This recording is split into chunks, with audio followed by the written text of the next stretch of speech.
ഈ ഒരു വീഡിയോ ഒന്ന് കണ്ടു നോക്കിയേ.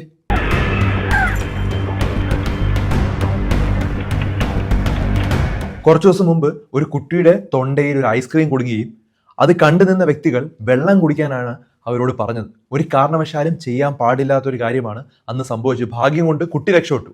പക്ഷെ ഇവിടെ നമ്മൾ മനസ്സിലാക്കേണ്ട കുറച്ച് ഫസ്റ്റ് എയ്ഡ് ഉണ്ട്. അത് നമ്മൾ അപ്പോൾ ചെയ്തിട്ടില്ലെങ്കിൽ രോഗി അല്ലെങ്കിൽ ആ വ്യക്തി മരണപ്പെടാം. ആംബുലൻസ് വിളിക്കാനോ ഹോസ്പിറ്റലിൽ കൊണ്ടുപോകാനോ നമുക്ക് അവിടെ സമയമില്ല. നമ്മൾ ചെയ്യേണ്ട എന്താണ്?